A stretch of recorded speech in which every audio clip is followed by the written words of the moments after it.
Good morning, everyone. Good Welcome back to morning. Every. I'm Faith Suggs. This is my dad, Shafer Suggs. We're glad you guys are here with us this wonderful Monday morning. Dad, how are you? I'm fine. I missed you on Friday. I heard that you guys, if you all missed his show on Friday, it was very popular and very wonderful. Like the little throwback jerseys, and he touched on some great stuff. Why don't you tell us a little bit about how great Friday was?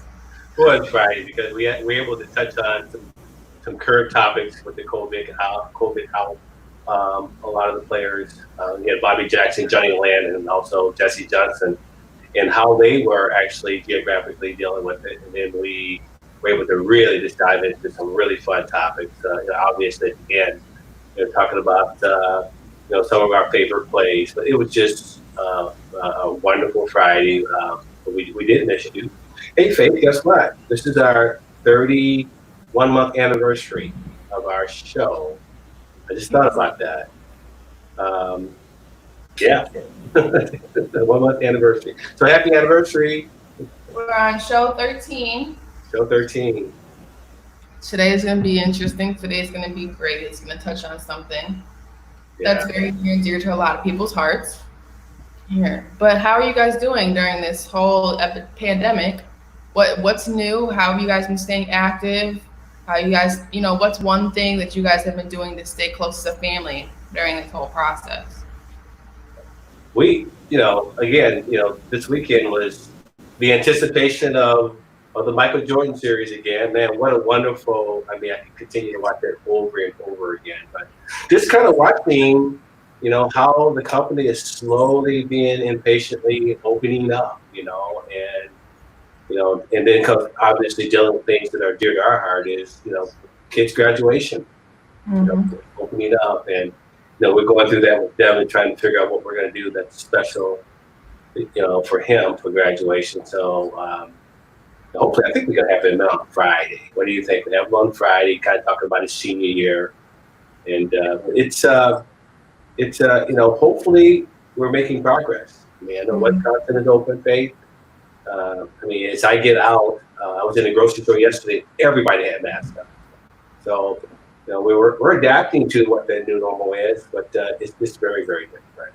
You know, how about out where you're at? Good morning, Lene. Where we are, it's different. It's the middle of the country, so obviously people are still now are able to be in restaurants and they're able to go out to eat.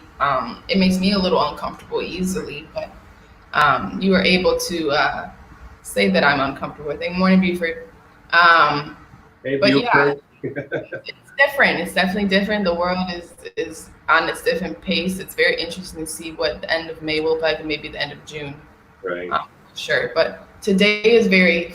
I think it's going to be a great show because we're touching on some great things. May is Mental Health Awareness Month, which is wonderful. We touched on it last week. I'm glad that mental health awareness has a month to bring awareness to it. One thing that's near and dear to my heart that I've been very lucky to be involved in is during college, they started a little more awareness for mental health on athletes. And that is what we're going to talk about a lot today. I know you probably, were you even aware of any mental health workshops or stuff like that when you were playing? Was any of this? No, it wasn't even part of our culture, right? The Yeah. the anxiety, pressure. I mean, it was just one of those things that either you were mentally tough or you choked, right? I mean, it's nothing that we really kind of touched on. So this is a really really good topic. I'm really glad you grabbed this topic because there's some really good stuff that we want to touch on. I think of today we'll talk kids at early age, middle school, high school, college, and then on Wednesday I like to jump into that same level of pressure and anxiety for professional athletes too. Right, which is a big thing, and because their voice is so large, so that'll be I think it'll be a really fun show. Right, right. But let's just dive into it. Okay. Let's break it down from a younger age. Let's talk youth sports, which is a lot of parents would love to be involved. A lot of parents have their kids at home right now. I think that a lot of the initial pressures that people forget about in young kids, I think they think about mental health, they think about anxiety can come from kids who are older, but it's very possible for these kids to be going through these things at a young age. I think it's normal to try to figure out what triggers these things. And I think a couple things when I sat down and really broke it down was the pressures of being great, the pressures of just being good. They want to be like their stars, the kids they watch on TV, the ones they watch. They watch LeBron, they're watching the Michael Jordan documentary series. They're watching all these players and all these great people on TV now, and all they want to do is be like them. They want to be great. They want to make all the money. They want to be on the endorsement deals. They want the shoe deals. They want all that cool stuff that comes with all the talent that these athletes on TV have. And obviously that's a lot of pressure.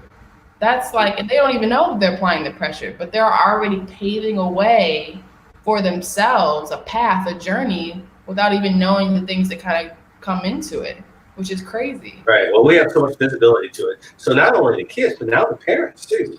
Right. So, one of our I don't know, episode, Building of the Champion, we talked about, the parents' role and early development in their kids' sports. But, we watched Michael Jordan last night, right? And the level of intensity, right? And, that doesn't necessarily transcend into youth sports, right? So got to really figure out and find that balance and identify at a very, very early age as parents, how to find that. I call it the double goal parent, not only sports development, but also life lessons too. Right. And I guess that kind of brings into my second pressure that I know you and I talk about a lot, which is the pressure of not wasting your parents' resources, the pressure of parents in general as a kid, because it's almost impossible. I know a lot of times as parents, you guys think that we don't see the efforts and the things you guys put in, the sacrifices you guys give to get us to practice or to get us on AAU teams or get us to matches. And I think that pressure, kids are very visible to it, especially the older they get, around like little middle school area, high school, obviously. That's a lot of pressure that kids put on themselves. And sometimes parents may put a pressure on it. How do you feel about that pressure? First of all, how do you feel about the fact that some kids, and as kids, we also notice the resources and sacrifices you put in. As parents, did you guys notice that? Did you ever pay attention to it? Well, you know what? I was going to ask you that question. Did you feel the pressure? Because I tried to make it seamless, right? Because it was all part of really what I wanted to do for you. And, the cost of your private lessons or the cost of uniforms or the cost of, to me, it was all part of my role as a parent. When I realized that's what you wanted, I wanted to make sure that you had what you needed. And again, we also talked about making sure that you invest money properly, do your research. But I hope you didn't feel that pressure. It wasn't like, if you don't practice, I'm spending all this money, you need to go out and practice because I'm spending all this money. I hope that I didn't apply that kind of pressure. I'm asking you now. Well, I don't think it was like an endless amount of pressure, but there's obviously, I think, a pressure because when parents are so involved, which is such a blessing that me and Devin have had, you're so involved, so you see you at practice and you see your parents around all the time, so you want to do well. Mm-hmm. And you want to just make sure that they're pleased. You want to make sure that they're proud of you. That's a normal thing with any kid. I mean, I think you felt that, we felt that is normal as a human in general, but especially at your young developmental ages. So I think that, no, we didn't feel a lot of pressure, but I think a lot of pressure at a young age becomes from outside factors, but I think a lot of kids kind of put it on themselves because they want to please people and they want to make everyone happy and they want people to be proud of them, especially at that age. Right. Well, but my question is, how do you handle, as a parent, how do you guys kind of handle like the positive reinforcements and that type of stuff, but for younger athletes? So, as I grew as a parent, I was a very young parent. I was a very young coach teaching kid. I had to really, you laughing because I'm not young, but young in my experience, so bad. Young in my experience, but I had to learn along the way, how to, take all my many years of experience and break it down to where it kind of made sense and what was applicable to who I was teaching, very young kids, right? And that kind of put that kind of pressure. Right. But what I would say to parents, again, it gets back to that one show, is really, identify the kid's desire first. And if they desire to play, and there's a level of commitment as they get from, say, ages 5, 6, 7, 8, 9, to those ages where a lot of kids drop out at 12 because of that pressure, right? Once they see that kid is passionate and that kid is taking ownership of it,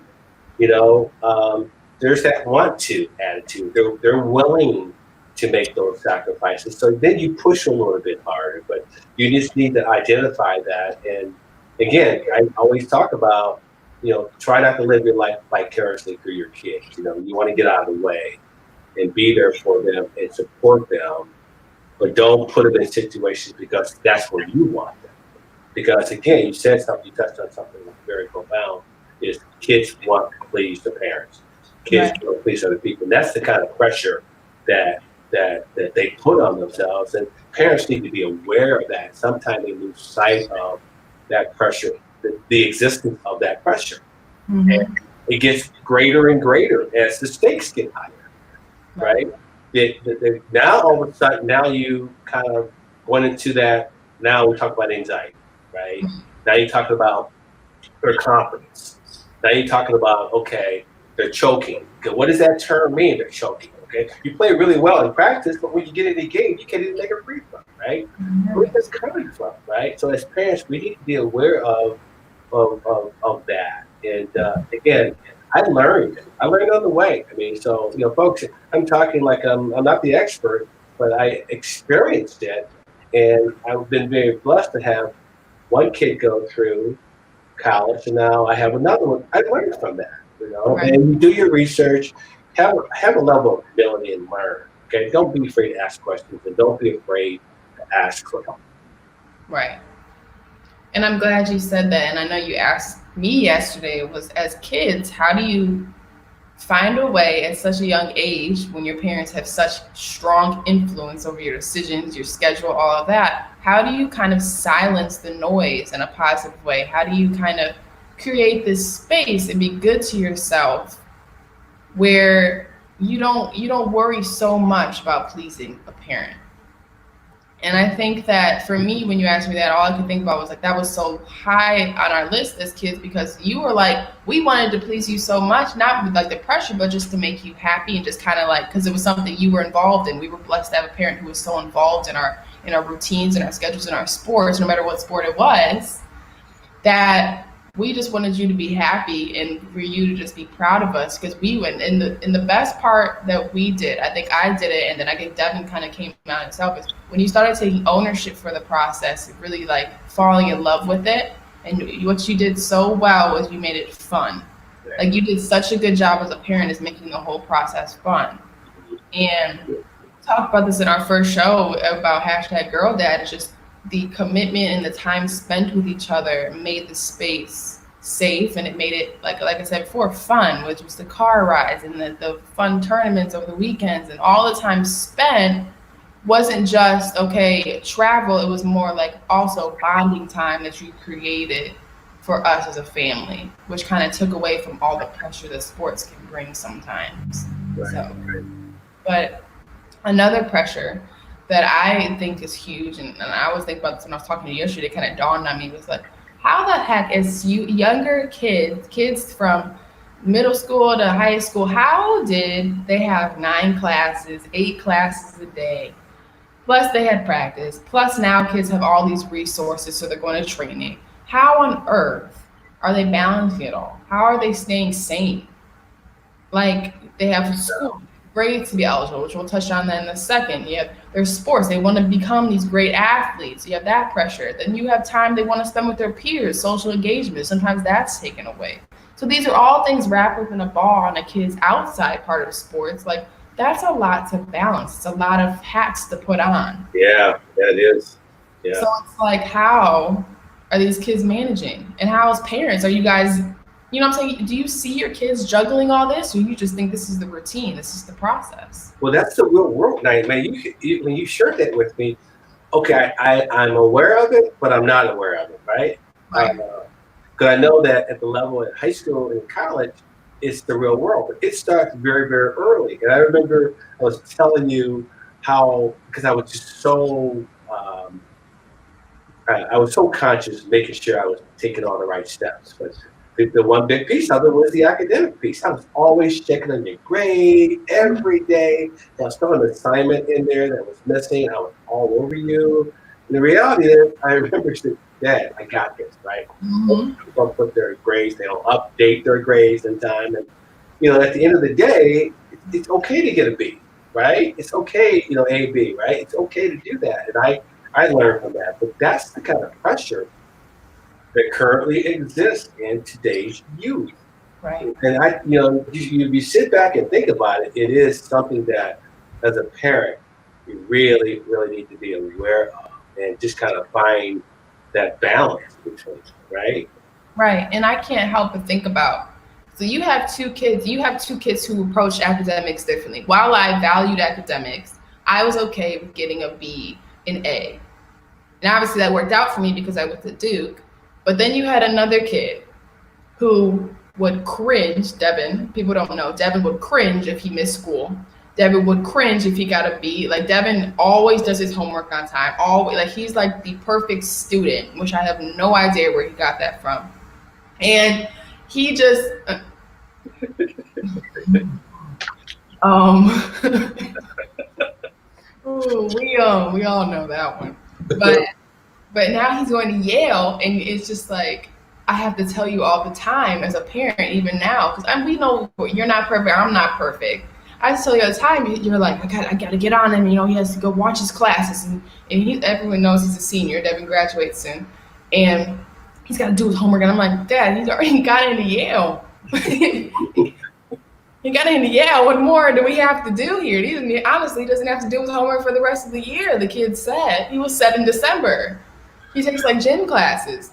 So it just I always crack up because no matter what, you want us to be great. You want us to, achieve in all parts of our lives, even Right, academics. right, And that it is some pressure because as kids, you're already thinking, okay, I have to get these grades up. I have to, have a good grade in this class. My GPA is good for this. So the schools, like regular students, or even regular athletes, that people are impressed by who I am. They're impressed with my resume at that time, their transcripts, all that stuff. It's a lot of pressure for kids to go through. And I think that it's just ridiculous that these kids have that many classes they have to take a semester, that they have all these activities they have to be in. It's a lot to balance. Like I said, it's a lot of hats to have on right, because you're missing out on that social part of your life. right. So a part of what I understood, as a dad who was blessed with having an opportunity to do and perform at the level, was I knew that there's a lot of that goes into preparation and making sure that you're prepared, making sure that you're ready. Mm-hmm. That increase your confidence, right? And knowing that where you were going to reside in university, I knew what that looked like. So, and I know what that looked like for Devin. So that was the real hard thing for me, is to apply enough pressure to get you to understand that the reason that I'm pushing this way is because if you go into school, I said, if you go into training camp ready, okay, you're going to have better confidence. You're going to be more prepared, right? Where if you don't, okay, now you're going to get there, you're going to be behind the eight ball, and then that's going to do a lot for your confidence. So a lot of my pushing a little bit and continue, that's the way I train, that's the way I develop, is not because I'm pushing you because I want you to win. I'm Right. pushing you because I want you to be prepared for what's going to come next. Because if you're not prepared, okay, you're going to have to figure it out. And see, even with all of that knowledge and vision that I have, at the end of the day, you still had to go there and figure it out yourself, right? Yeah, and I'm glad you touched on the whole preparation process because me and you talk about this a lot. But I think with younger kids, it's so important. Like there's so much pressure on the game on Friday. Like Devin played football. He played games once a week. They play on Fridays, right? And they prepare all week because that's how football is. And then they lift and do all the extra stuff. But basketball, you have scouts to memorize when you start playing at a high level high school, which I did, was a lot of things to put together. You're starting to analyze the game more, right? You're bringing thinking more into the game instead of feel, which is great. Okay, the kids their cognitive stuff is boosting through the roof because they're starting these new parts of growing in sports. That's one of the great things about sports is it challenges you mentally and physically. But like you said, if a lot of kids don't have the time to prepare, okay, we were so lucky to have a parent you were retired at the time, and so you had a lot of time to spend with us in our sports, right? And you were able to go to the gym with us, and you were able to pick us up from practice and go to all our games, okay? You never missed games. So you were constantly involved. And the preparation time was normal for us. There was never not a preparation time. We always were able to get into the gym. We were always able to work out in the driveway. It was normal for us. So our confidence, not only that, but the constant affirmations you gave us, you were great, and all that stuff. You provided a space where we were always confident going into these games. But at the end of the day, we know that we are a very high part of the spectrum, okay? There's a whole nother side of it, of kids who are in this by themselves, or their parents are trying, but they can't be there all the time, right? So these kids are all the time are doing these things on their own, or they're watching YouTube, trying to figure out how to do this, or all these different types of things is very self-motivated, it's self-independent. So they don't get the preparation process that sometimes creates that confidence space in these matches. And I think that that's where you see a lot of anxiety when we talk about that's where anxiety comes. Like, we don't win. Okay, I'm going to this game. Okay, I missed that layup. I'm losing my mind. Like, I missed that layup. How can I miss that layup? And you're just and kids like us who were lucky to have that affirmation and that it's okay voice in our ear, that lucky angel in our ear, where we'd be like, it's all right, we'll get the next one. Or you know what? Let me get it back over here. Okay, so our mind was immediately turned negative to a positive, but a lot of kids can wallow in it and be like, wow, I just ruined the game. This is my fault. Okay. And that's very common for people to know. And it's not easy to see. Like, some kids show it in their body language. Okay. And a lot of times people say that as attitude, but at the time, that's something we need to tap into. We need to pay attention to how kids react to things and what they say after games. If they move out after the game out of the locker room quickly, or if they stay in the locker room for longer. That type of things as parents would be great to see, but also as peers, as teammates and coaches, for sure. So I'm glad you touched on the preparation process. Yeah. But go ahead. So, but that is really, so you touched on two things. There are kids that have more resources. Right. Parents are more engaged. Parents have a pretty good idea of what those kids think, especially when that kid takes ownership, right? But then there's still a large portion of kids that don't get that, right? And they go into high school, they go into college, without those affirmations, right? And a lot of them have pressure to be there because they're there. And we talked a little bit about this on Wednesday, the money aspect of it, right? There's pressure for this kid to perform. There's pressure so they can get to the next level so they can take care of their parents, right? That's a whole nother level of pressure, right? A lot of people don't have visibility to, right? And you really touched on that. You and Craig touched on that on Wednesday, which will be a continuing. But those are other pressures that if you don't have a parent that's there guiding you through that, you can get lost and get the anxiety and the mental health aspect of it really kicks in. Because this is a huge issue. Right. Because like you said, a lot of those kids also have jobs in high school. We know kids who work in high school. At Long Island University, we have kids coming in, incoming freshmen who signed with us, who all have jobs, which is something that's amazing because it shows these kids are self-motivated, they're independent, they're able to take care of themselves. So when they come to a big city, that's something great that we get to look at. Right. A lot of kids in high school are balancing a lot, and you throw in those financial stresses. Their parents, half the time they can't come to games because they're working to take care of their family and stuff like that. So that's a lot of pressure, let alone anxiety, but just a lot of weight on shoulders, especially of young shoulders. Yeah. But to kind of wrap up the youth athlete part of it, I really wanted to dive into something that I've read, which is they get a lot of pressure to be good and to get to the next level. And what happens when the little doubts start to creep in, right? With the what if statements, like what if I'm not good enough? What if I don't get to the next level? What if I can't take care of my family? What if all this stuff and this confusion and fear that everybody does?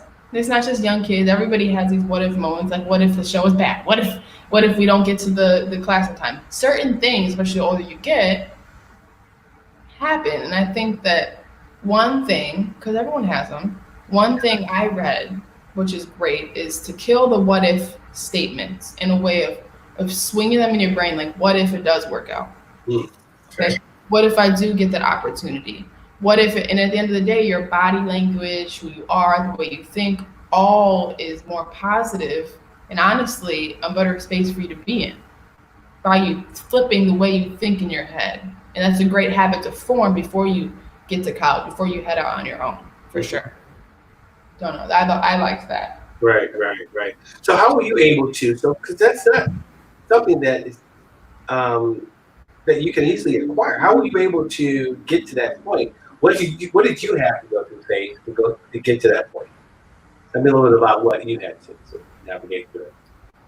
Well, I think the key developmental years, high school, okay, big time basketball time for all of us. Anybody who knows the game of basketball knows the junior, senior year, sophomore, junior, senior years when everything lifts off, right? Recruiting, tournaments, you're playing more often, you're practicing more often. It's a lot more demanding.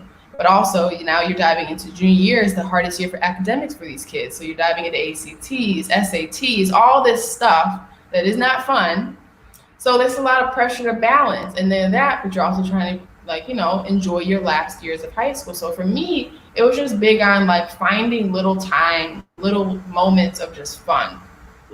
Participating in prom, forcing yourself to go to these events that you didn't really want to go to, football games, key events that other students are going to, and force yourself in something that's different, right? Something that maybe because you're too tired to go to, you force yourself to. At the end of the day, you're happy you went because you're enjoying a moment. You're not letting life kind of pass you by in a way, and you're also in a place that's not a basketball court. You're in a place that's not a weight room. You're immersing yourself in something different with friends, so you're kind of enjoying the moment instead of working in the moment.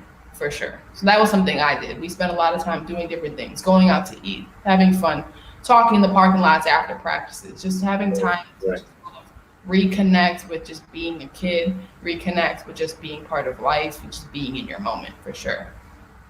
For sure. I think that was a great question. But let's transition to become a young adult. When you leave and you go to college, major changes. And this is where we see a lot of the statistics rise. We see the rate of suicide rise. We see the rate of depression. And a lot of these kids and a lot of the drop off from participating in sports, they quit. So I think that college in general is hard, okay? College students go through a lot, okay? There's a lot of pressure for you because those 4 years are supposed to be the 4 years that set you up for the rest of your life. If that's not the statement of the century, I don't know what it is. The stress that college brings in, right?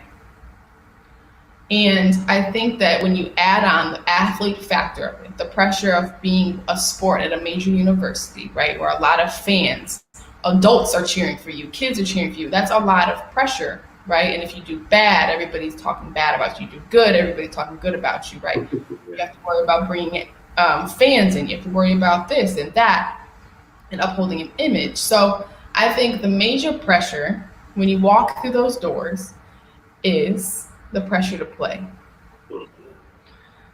When you walk in the door, every freshman, every young athlete thinks that they're going to immediately get the opportunity, and that's literally not possible.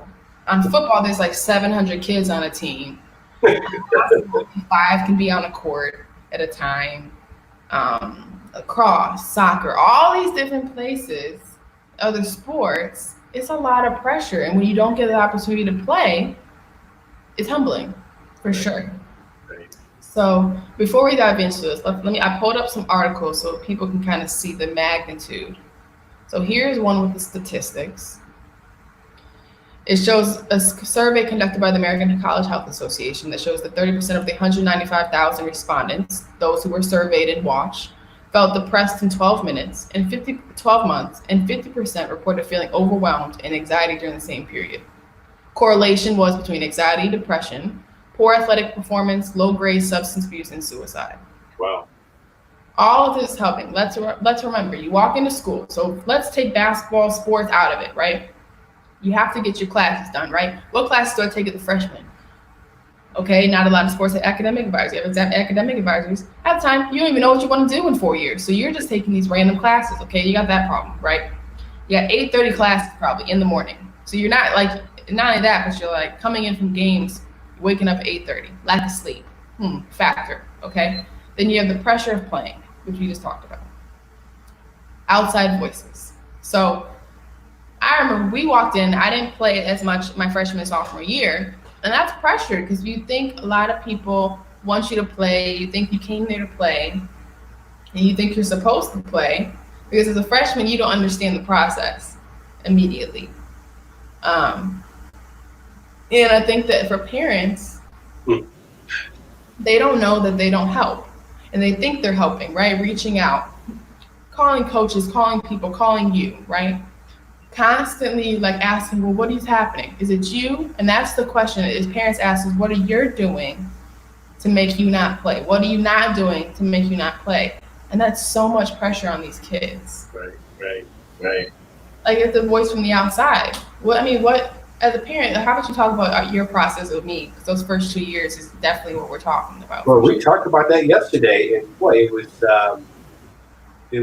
eye opening for me, right? I mean, you've been my daughter for 23 years.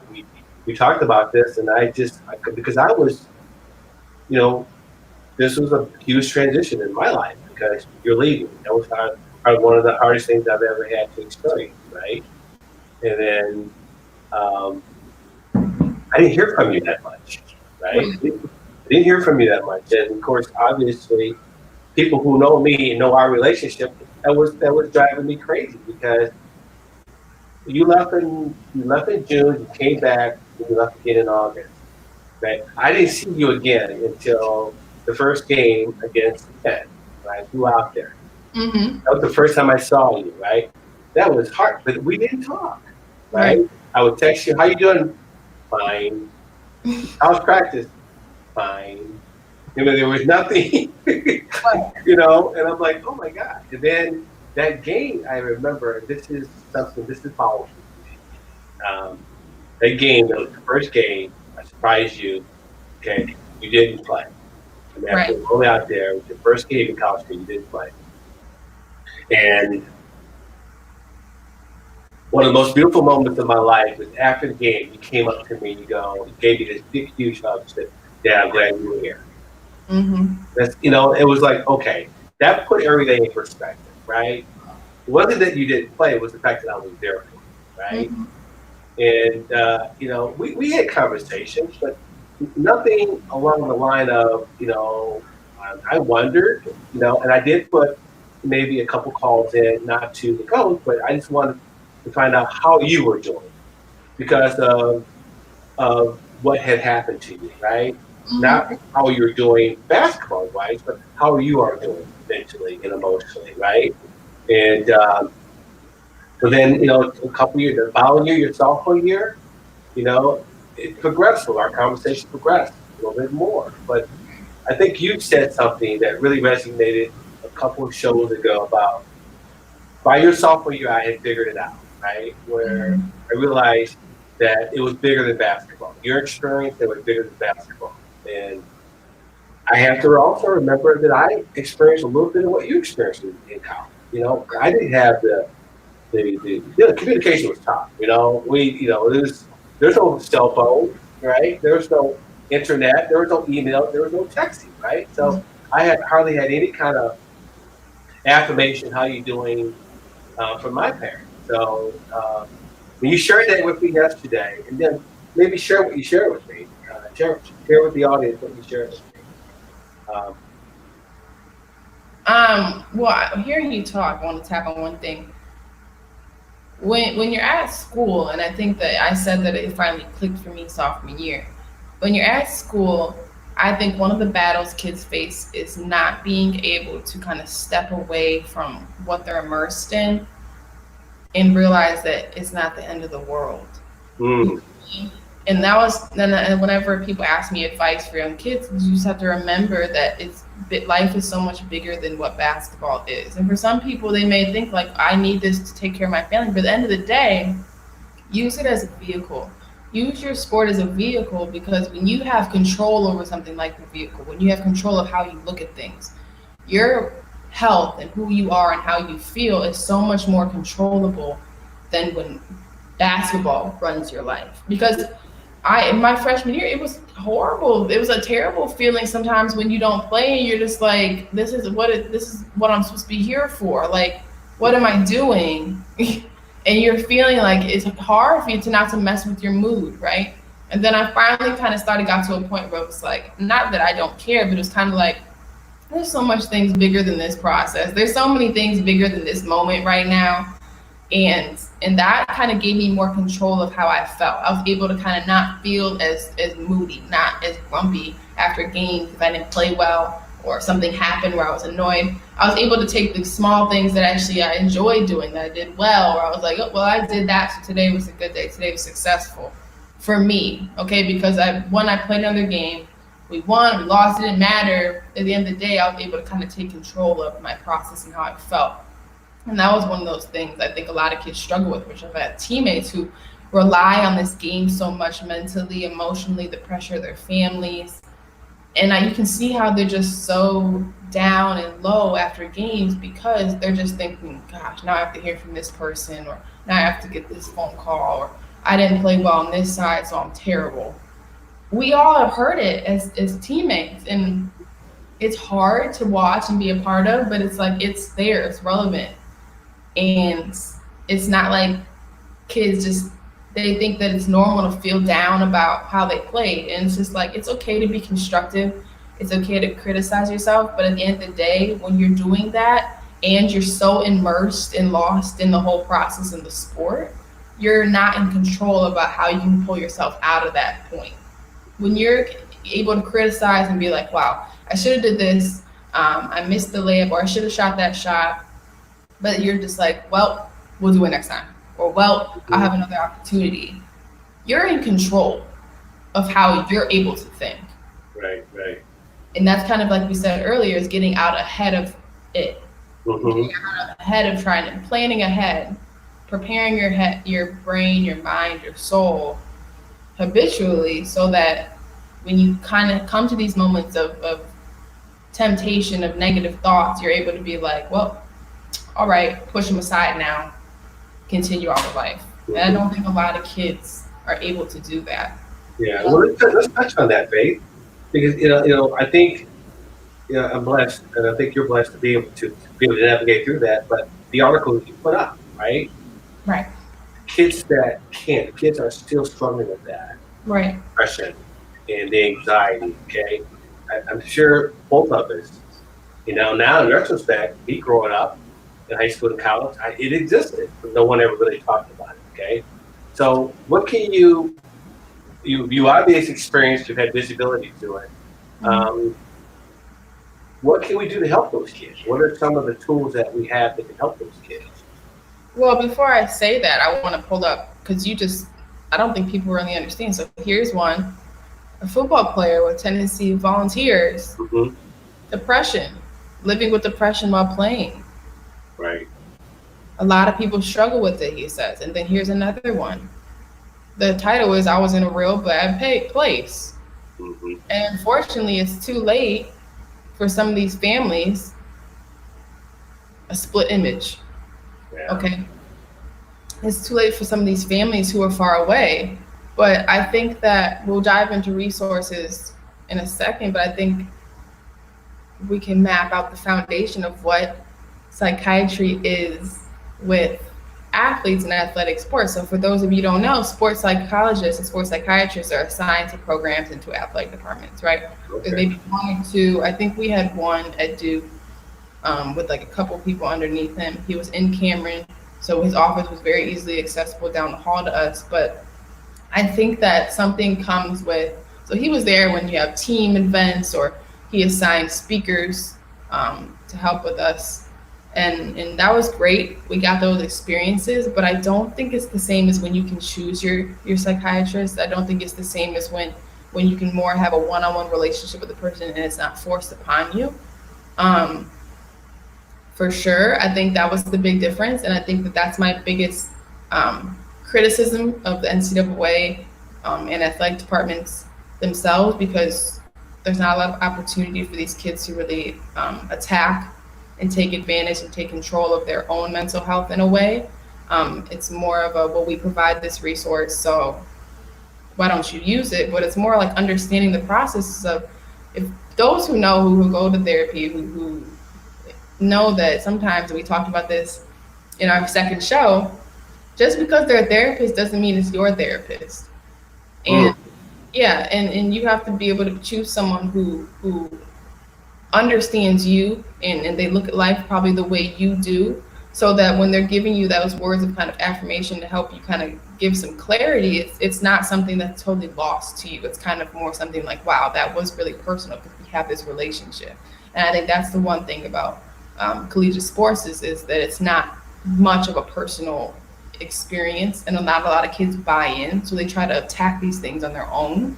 And that's why we see a lot of suicide, and we see a lot of depression and medications being abused and all that type of stuff. But for sure, we'll dive into the resources, but I think what we need to dive into is, people probably, we didn't even touch on what more the pressures are for a lot of these kids.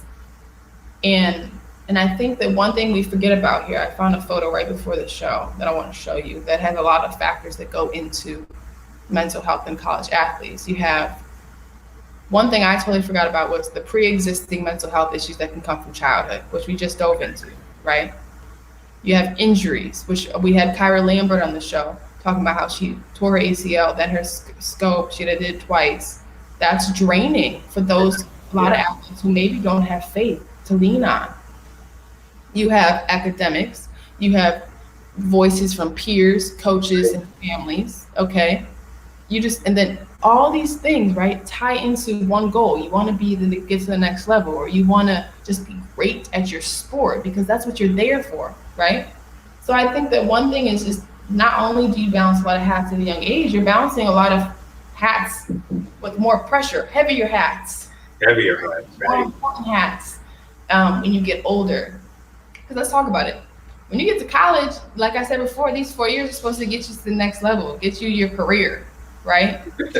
Right. Like, then that's what they tell you, right? And then around junior, senior year, they're like, all right, what are you going to do? And you're just like, I've been dribbling a ball my whole life. I don't know what I want to do, right? What happens when the ball starts bouncing? What do we do? And that's why you see a lot of kids go overseas. You see a lot of kids just keep attacking, because at the end of the day, that's their dream. But also, we didn't plan for any of this. So might as well do what we can do while we can. But I think that the one thing I struggled with the most, being at a high level academic institution, was balancing classes that were really hard. Duke was really hard. Spanish class that should have been easy was like my hardest class. Like they over challenged you, so the $60,000, $70,000 that was being put in for kids' tuition was worth it. That's what the mission was. I'm almost convinced. But it's a lot of pressure. And another thing is, and we'll dive into senior pressure, is you don't want to be looked at stupid from regular students. You're in these classes at Duke, it's like 4 students to 20 students. Like that's the seat capacity in these classes, right? So you can't hide, right? You're front and center. And these eyes are looking at you already as student athlete. Like, and it's hard. It's a lot of pressure on yourself, a lot of pressure from coaches, because coaches get grades. So it's so many things to balance. And I think that the fact that there's not a lot of resources to even talk about your personal stuff, psychiatrists, like stuff like that, that's where you see a lot of these problems, because these kids, there's a stigma. You're supposed to be, what are you talking about? You're supposed to be happy. You have this opportunity. You're getting a free. Right. So you're supposed to put this stigma, but all right, I'm happy. I'm thankful for my opportunity, but at the end of the day, a lot of these kids inside are stressing. Right. They're hurting. That term, I should let go and let God. You do. Doing that for me as a parent, it's hard because you're so away from that situation, right? Right. And then for me, it was okay. I know that I'm out of the way. I know that I had to go through it, but it's still, as a parent, it's hard because you don't know what's going on. Right. You don't know, and unless you have that communication, I think as you got older, by your junior year, it kind of clicked for us. We were able to. Because for me, your conversation, you picked up the phone for me. It wasn't necessarily about basketball, right? It was more about okay, what's important, right? So I had to figure that out. But I think for parents, I think there should be more resources for that kind of connection, so they can be aware that their kid is going through something like that. Because I don't know. Coaches are not psychiatrists; they're not psychologists, right? Right. Right. So the resources to make that available. I think as you were talking about it, I mean, should be something available for kids in high school. Yes. Yes. Right? At high schools, think about it, we have counselors, but when do you see those counselors? You go through with them when you want to make your classes, when Right. college is coming. That's when we go see them. Finally, junior, senior year, and it's just like I think I was sent to one counselor in high school, and they were just like, "Well, she has to be sent before she gets to classes," and it was like, "Thank you for your help. That was helpful for nothing." Right. Right. So no, you're right. You're right. It should start at a younger age. And that also comes with the stigma of therapy. People look at therapy in a negative context, and it's just like it doesn't have to be in a negative context. It's just a place for people to listen to you talk. And at the end of the day, who doesn't like having people listen to them talk? I mean, Right. we're human. We want to talk.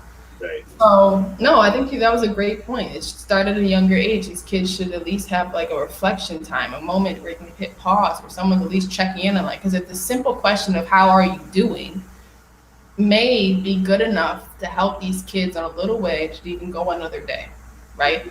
Because I'm telling you this, college is a beast. And when you walk into college and you already have issues that you haven't delved into, issues that you haven't tried to navigate, you're just holding inside, you're going to snap. That's normal. You're going to have an anxiety attack. You're going to have a moment where you can't breathe. You're overwhelmed. You just throw all the books and you're just like this. There was a moment, I tell people this story all the time. At Duke, there was a kid around finals, which you were supposed to, these kids, you have to remember you're around valedictorians of their schools, right?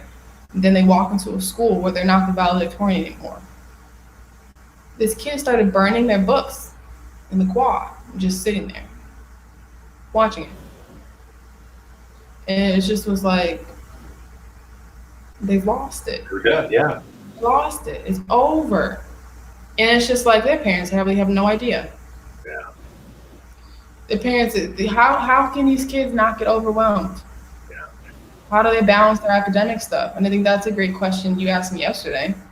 Like, how do you do it? How do you, at the end of the day, you still have to survive in advance. How do you do it? And I think for me, it was try to stay organized. Take the initiative to be open communication with your professors. Start from the beginning, create a relationship so that when you have a moment where you're just like, I can't breathe, there's too much going on. We had a game at Clemson on Friday, and we have a project due Saturday night on Sakai. That's too much to do. And that way you can reach out to, look, this is what happened. You can dock me points, but I'm just letting you know that I physically and mentally cannot turn in this project, right? I prepared for it, all these things, but I just, yeah, that's a great question by Bethany. Let's bring it up. Yeah. So Bethany Smith. Hi, Bethany. Faith, did you ever do your intimate depression screening at the beginning of your year? And did you feel like you and your teammates could be honest with your answers? We did, yes. That started though, I think the first time I noticed I took this test was about my sophomore, junior, senior year. And then freshman year, we did something different. We had a sports psychologist come in, Greg Dale, great guy, leader of all our stuff at Duke. We took team setting, and it was like, how do you feel? Do you feel you're coachable? Do you feel that you're doing a good job? It was just questions and reflection, kind of seeing where the kid's mental state was. Somehow those answers. Well, I'm not saying Duke broke any rules, no HIPAA rules, no. Duke did a great job, and I think that it's important that coaches stay involved. But somehow those answers were kind of like seen by staff, and as players, we knew that, and then immediately broke a trust process between us and the psychologist, psychiatrist. And from that point on, we never did that again because one, kids didn't want to speak to the psychiatrist ever again, but also because our women's administrator, Nina King, took over this part. But the only time we dove into the depression testing and stuff like that was at the end of the year when we gave reflection. So it was like, from a scale of 1 to 10, how do you feel about this? On a scale of 1 to 10, when you wake up in the morning, are you happy? That type of stuff. We did do it, and I think it was helpful. Obviously, I had a great experience at Duke, so a lot of my emotional and physical health and my mental health was high. And I'm lucky of that because I've had teammates who had struggled. But at the end of the day, the resources were used, the help was given, and I realized towards my senior year, outside help was brought in as well, which is something I think that should have been done a long time ago for athletes, because that's giving a personal relationship for them, somewhere where they don't have eyes and ears listening to what they're saying in a room. So yes, we did have all the testing. It's done once a year. I am thankful that they do it because I'm sure that's a new thing. But there needs to be more, right? There needs to be more. And we didn't even get to dive into a lot of stuff. We can carry this on over to Wednesday. But one thing that I think, and hold on here.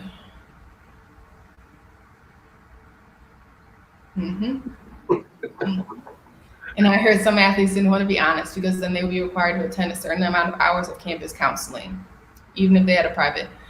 Yes, at Duke, I had teammates who had required counseling, which they didn't take anything from because they didn't have that personal relationship with their person, and oftentimes they hated it because it was like, what are we doing? We're going in circles, and I'm just here because you guys want to make sure that you did something.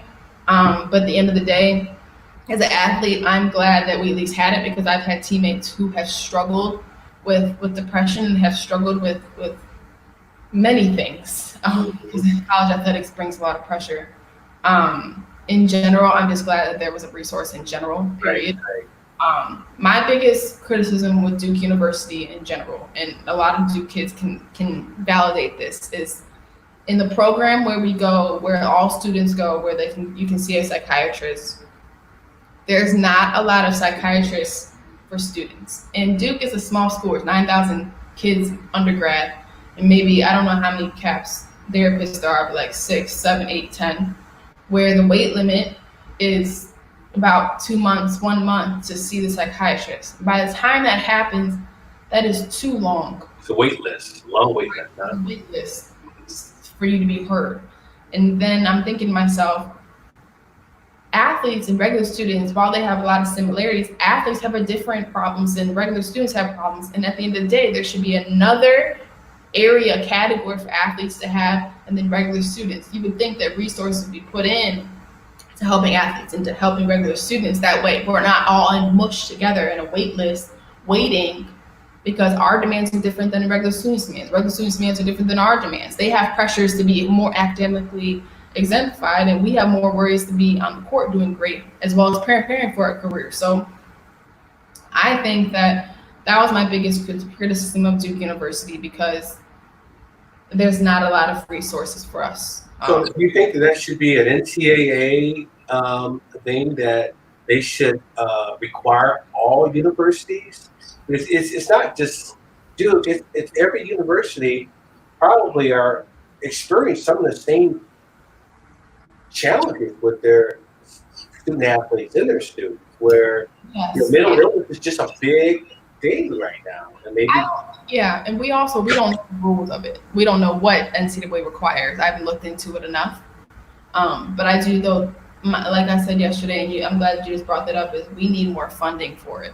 Mm-hmm. For sure. I think more funding needs to be put towards mental health, not just action, but like funding in general. Right. individual universities can apply it the way they need to apply it in an individual way, because each university is different. We're different than Clemson. We're different than Miami. Like, their kids got different problems and we got problems because we're in different states and we're different geography and we're away from home. It just depends. And different sports too. So yeah, I think that's great that you brought that up. The NCAA definitely, they're doing the best they can at this moment, because right now we're treading in very unknown waters. A lot of people are now, you got Michael Phelps, you have Kevin Love, all these great athletes are speaking out on the importance of mental health and taking away the negative stigma around it. So I think that we're on the uprise and the rise of it, the positive rise, but I don't think that NCAA has done everything they can. I think that they're still trying to figure it out as they go. Right. Because we don't even talk about the extra stuff, how kids don't feel comfortable often coming to their coaches because they don't know to affect their play. Right. Pressures. But before I go, we got 4 minutes. I just want to talk about how the body image in general with athletes. And I think this can be done very quickly because body image is a big thing for us. Here's one of my former teammates. So where did these student athletes go for help? Few women interviewed had used on-campus psychology services because of the stigma surrounding mental health issues. No one wants to admit there's a problem until it's too late. Duke basketball player Derek Cheatham said, most athletes view professional help as a sign of weakness. Those who did not seek help found the wait time was up to 3 weeks to book an appointment. And she's talking about Duke, so that's great. Yeah, there's a pressure to lose weight, gain weight, etc. We'll dive into that more on Wednesday, but Right. I just want that Good stuff. Yeah. take away. But no, I'm excited. Today was great. We dove into a lot of stuff. I definitely want people to jump in on Wednesday. We're going to dive in it. But thank you again, guys, for joining us this Monday morning. I think we touched on some really awesome things today, stuff that hopefully helps someone or open the eyes of parents or a lot of kids, and open door of communication. Because sports can bring so much pressure. So do your research, get ahead of it before it comes. Again, we want to thank our streaming platforms, Amazon Fire, YouTube, Facebook, Roku, Apple TV, and most importantly, our key platform out of Phoenix, Arizona, E360 TV. We'll be back Wednesday to dive into mental health some more, but also mental health and professional athletes, which would be dope. So again, this is Faith Family Focus, where we want to use our faith as a vehicle to help heal and sustain others on their path to strengthen the family core. Thanks, guys. Enjoy. Wednesday.